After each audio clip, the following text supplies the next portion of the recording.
अस्सलाम वालेकुम everyone. Today I am going to represent haematopoiesis. Haematopoiesis क्या है? Origin and development of blood cells. The processes involved in the production of all blood cells from haematopoietic stem cells are collectively called haematopoiesis.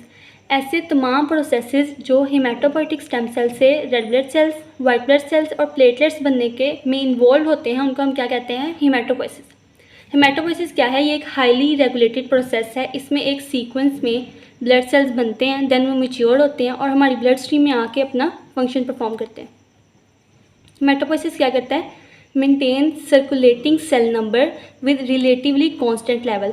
हमारे blood stream में ना एक proper amount में हर blood cell चाहिए होता है। रेड ब्लड सेल्स एक limited amount में चाहिए होता है, वाइट ब्लड सेल्स एक मखसूस अमाउंट में चाहिए होता है, और जो प्लेटलेट्स हैं वो भी एक मखसूस अमाउंट में चाहिए होते हैं। जब भी इन तमाम सेल्स में से किसी भी सेल की अमाउंट जो है हमारे ब्लड से कम हो जाती है, हेमाटोपोइसिस ऑटोमेटिकली एक्टिव हो जाता है और देन वो उसकी कमी को पूरा कर देता है। हेमाटोपोइसिस क्या करता है? Respond rapidly to the conditions requiring extra sales.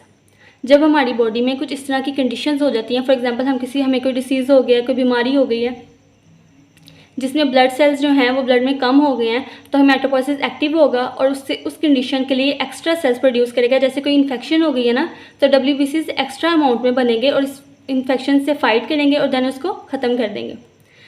Then ये फर्दर क्या करते हैं? Maintain balance between self renewal, differentiation and migration and cell death. Self renewal क्या है? अपने आप को दोबारा से बनाना, खुद तख्लीकी का अमल।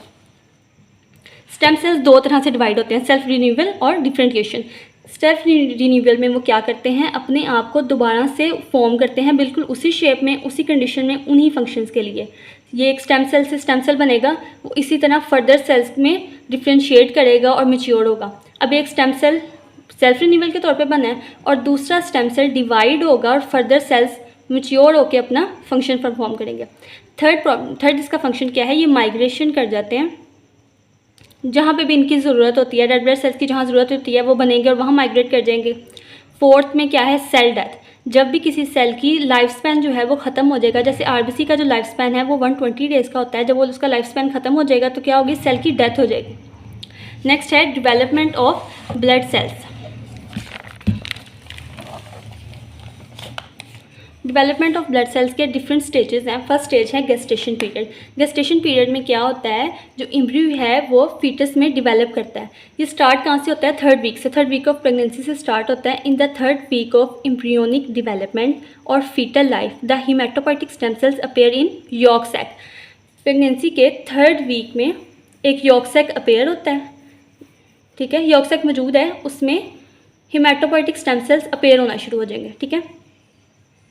फ्रॉम यॉक सैक, अब वो पेयर हो गए हैं, they migrate to other parts of embryo. अब ये एक एम्ब्रियो है, इसमें यॉक सैक है, इसमें हेमाटोपोइटिक स्टेम सेल्स अपेयर हुए हैं और देन ये क्या करेंगे? माइग्रेट कर देंगे इसके दूसरे पार्ट्स में। और एट द सेम टाइम, इसी टाइम के दौरान क्या होगा? हेमाटोपोइटिक स्टेम सेल्स हैं वो और कहाँ कहाँ अपेयर होंगे? मेसोडर्म ऑफ एओर्टा, गोनैड्स और मेसोनेफ्रॉन में, जिसको हम क्या कहते हैं? AGM. Mesoderm of aorta, gonads and mesonephron, इनमें भी सेम टाइम पे हेमाटोपोइटिक स्टेम सेल्स अपेयर होने लग जाएंगे। स्टेज 2 आ जाती है थर्ड मंथ में। Third month of foetal life में क्या होगा? All the haematopoietic stem cells migrate to liver. तमाम जो हेमाटोपोइटिक स्टेम सेल्स होंगे वो एम्ब्रियो के डिफरेंट पार्ट से कहाँ ट्रांसफ़र हो जाएंगे? लिवर में। और लिवर क्या हो जाएगा? फिल्ड हो जाएगा हेमाटोपोइटिक स्टेम सेल से। Liver gets populated with the cells and become major organ of haematopoiesis.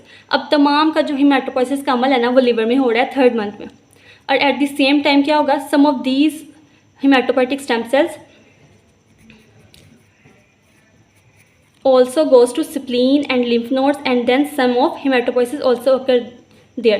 जैसे कि थर्ड मंथ में हेमाटोपोइटिक स्टेम सेल्स जो हैं वो लिवर में गए हैं, हेमाटोपोइसिस वहाँ स्टार्ट हुई है और बहुत थोड़ी अमाउंट में जो हेमाटोपोइटिक स्टेम सेल्स है ना वो स्प्लीन में भी जाएंगे, लिम्फ नोड में भी जाएंगे, तो हेमाटोपोइसिस का थोड़ा सा बस अमल वहाँ पर भी स्टार्ट होगा।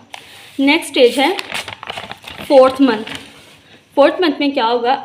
The hematopoietic stem cells from the liver, spleen and lymph nodes starts migration towards the bone marrow। वो माइग्रेशन स्टार्ट कर देंगे और at the fourth stage, birth के टाइम पे 7th मंथ में हो रही है बर्थ या 9th मंथ में हो रही है, क्या होगा? बोन मैरो जो होगा become the main site for all the haematopoietic activity. तमाम जो हेमाटोपोइसिस का अमल हो रहा होगा, ब्लड सेल्स बनने का अमल जो हो रहा होगा वो बोन मैरो में होगा, ठीक है। It is the reason that just before the birth liver stop all its haematopoietic activity. अच्छा, अब अगर एक क्वेश्चन है कि बर्थ से पहले जो लिवर है वो अपनी हिमेटोपोइटिक एक्टिविटी क्यों स्टॉप कर देता है, उसका यही रीज़न है कि जो तमाम जो हिमेटोपोइटिक स्टेम सेल्स हैं वो लिवर से बोन मैरो में ट्रांसफ़र हो जाते हैं। नेक्स्ट स्टेज आ जाती है आफ्टर द बर्थ, ठीक है। In a full term new born baby all the bone marrow is dead. बिल्कुल जो इन्फेंट चाइल्ड होता है, बिल्कुल अभी जिसकी पैदाइश हुई हो, उसमें क्या होता है, जो उसका तमाम बोन मैरो होता है वो रेड कलर का होता है। All the haematopoietic activity occur in bone marrow, ठीक है। It will be abnormal that in a new born baby haematopoiesis occur in liver और स्प्लीन। और अगर किसी न्यू बॉर्न बेबी में जो हिमेटोपोइटिक एक्टिविटी है वो लिवर या स्प्लीन में हो रही हो तो ये एबनॉर्मल है, इसका मतलब है उसको कोई प्रॉब्लम है।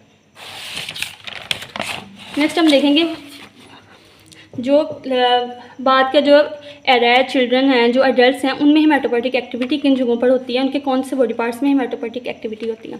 चिल्ड्रन में हिमेटोपोइटिक एक्टिविटी कहाँ पे होती है, एक्सियल स्केलेटन में और अपेंडिकुलर स्केलेटन में। एक्सियल स्केलेटन के पार्ट्स हैं क्रैनियम में रिब्स, स्टर्नम, वर्टिब्रा और पेल्विस, और अपेंडिकुलर स्केलेटन के bones of upper and lower limbs. अच्छा, चिल्ड्रन हो गए, एक्सियल और अपेंडिकुलर स्केलेटन में उनके हो रहे हैं। जैसे जैसे उम्र बढ़ती जाती है एडल्ट का फेस आ जाता है, आफ्टरवर्ड्स 20 साल की उम्र के बाद जो तमाम हिमेटोपोइटिक एक्टिविटी है ना वो कहाँ स्टार्ट हो जाती है, एक्सियल स्केलेटन में और proximal ends of appendicular skeleton. Next हम बात करेंगे एक्स्ट्रा मेडुलरी हिमेटोपोइसिस के बारे में। एक्स्ट्रा मेडुलरी हिमेटोपोइसिस क्या है, ऐसी तमाम हिमेटोपोइटिक एक्टिविटी मतलब कि ब्लड सेल्स का बनना बोन मैरो से बाहर। हिमेटोपोइसिस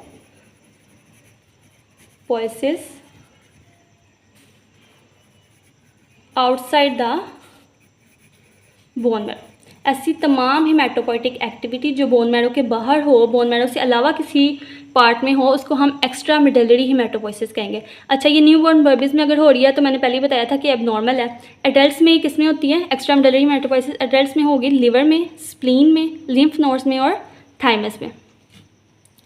नेक्स्ट हम डिस्कस करेंगे हिमेटोपोइटिक प्रिकर्सर सेल्स। वो कौन कौन से हैं, haematopoietic stem cells, progenitor cells और मैच्योरिंग सेल्स। अब ये क्या होते हैं, हिमेटोपोइटिक स्टेम सेल्स ऐसे सेल्स होते हैं जिनसे फर्दर सेल्स फॉर्म करते हैं।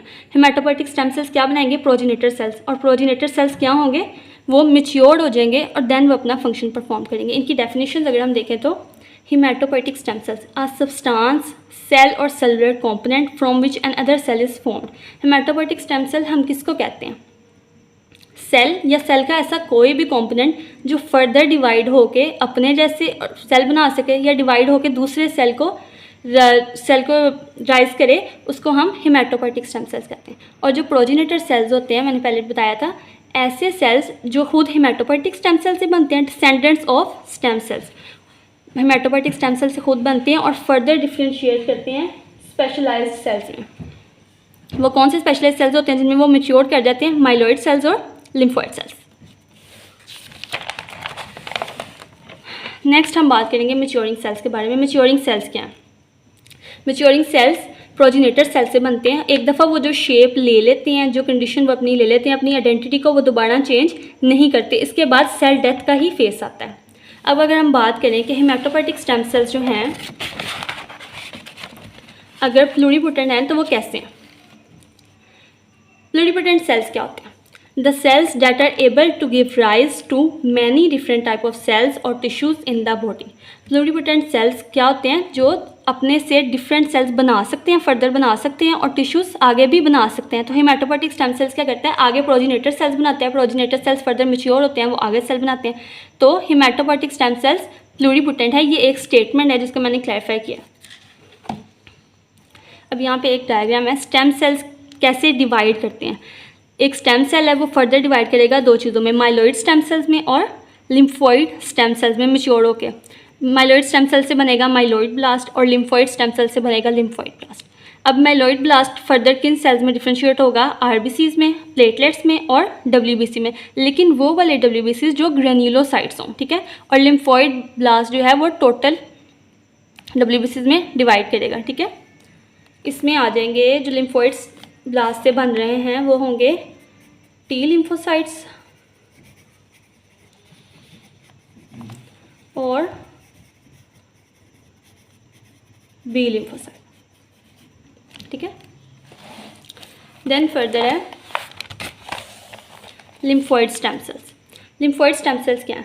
Lymphoid stem cells haematopoietic stem cell से बनते हैं बोन मैरो में और माइग्रेट कर जाते हैं थाइमस की तरफ, ठीक है। थाइमस अब कहाँ पे होता है? थाइमस हमारी चेस्ट में मौजूद होता है, जो क्या करता है? लिम्फोसाइट्स बनाता है, टी लिम्फोसाइट्स और बी लिम्फोसाइट्स बनाता है, ठीक है। Lymphoid stem cells haematopoietic stem cell से बनेंगे और थाइमस की तरफ माइग्रेट कर जाएंगे, where they undergo sequential selection steps. Lymphatic system से रिलेट करता है और give rise to T lymphocytes और बी लिम्फोसाइट्स, ठीक है। थाइमस से टी लिम्फोसाइट्स और बी लिम्फोसाइट्स बनते हैं। नेक्स्ट है myeloid stem cells. Myeloid stem cells क्या करते हैं? ये भी हेमेटोपोएटिक स्टेम सेल से बनते हैं और फर्दर किसको राइज करते हैं? एरिथ्रोसाइट्स को, रेड ब्लड सेल्स को। WBCs में कुछ स्पेसिफिक सेल्स हैं, न्यूट्रोफिल्स, बेसोफिल, एसिनोफिल और monocytes. And third one platelets. Platelets को राइज करते हैं। अब अगर हम बात करें सेल्स के इमेच्योर होने से मैच्योर होने के फेसेस के बारे में, तो इनमें डिफरेंट आ जाती हैं, साइज आ जाता है, न्यूक्लियाई आ जाता है, न्यूक्लियोलाइज, स्टेनिंग, फॉर्मेशन ऑफ ग्रैन्यूल्स और माइटोसिस। जब सेल इमेच्योर होगा ना तो वो साइज़ में लार्जर होगा, ठीक है, साइज़ में लार्जर होगा। और जैसे ही वो मैच्योर होगा तो क्या होगा? उसका साइज़ स्मॉल हो जाएगा। और जो इमेच्योर सेल का न्यूक्लियाई है ना, उसकी क्या होगी? लाइट स्टेनिंग होगी, उसमें लाइट स्टेन होगा। और देन वो जब मैच्योर कर जाएगा तो और उसकी जो स्टेनिंग होगी वो ज़रा डार्क होगी, ठीक है। अब न्यूक्लियाई हैं वो जो इमेच्योर में है वो 1 और मोर होंगे और मैच्योर में डिसअपेयर हो जाएंगे, क्योंकि न्यूक्लियाई इमेच्योर से जब मैच्योर हो रहा होगा सेल के साथ साथ तो क्या होगी? मेटाबॉलिज्म। मेटाबॉलिज्म की वजह से वो डिसअपेयर हो जाएंगे। जब हम स्टेनिंग के बारे में बात करें तो इमेच्योर सेल्स में जो स्टेनिंग है वो डीप ब्लू कलर की होगी और जब वो मैच्योर हो जाएंगे तो उनका जो कलर है वो उनकी सेक्रेटरी प्रोडक्ट्स पे डिपेंड करेगा और उनके मुताबिक डिफरेंट शो करेगा। नेक्स्ट है फॉर्मेशन ऑफ ग्रेन्यूल्स। ग्रेन्यूल्स किन सेल्स में बनते हैं? अब अगर इमेच्योर सेल्स हैं और ये मैच्योर, ठीक है, formation of granules. Immature cells में जो साइटोप्लाज्म है वो क्लियर होगा और जब जो है सेल मैच्योर कर जाएगा तो उसके साइटोप्लाज्म में ग्रेन्यूल्स अपेयर हो जाएंगे, कुछ इस तरह के, बिल्कुल जैसे दानों की तरह होते हैं ना। देन है माइटोसिस। माइटोसिस क्या होती है? सेल डिवाइड करता है। इमेच्योर सेल्स में जो सेल है ना, माइटोसिस के दौरान इंक्रीज इन साइज बढ़ेगा, ठीक है, बड़ा हो रहा है। लेकिन जब माइटोटिक डिवीजन हो गई है तो सेल मैच्योर हो गए हैं तो क्या होगा? सेल जो है वो साइज़ में डिक्रीज़ कर जाएगा, छोटा हो जाएगा, ठीक है। ओके।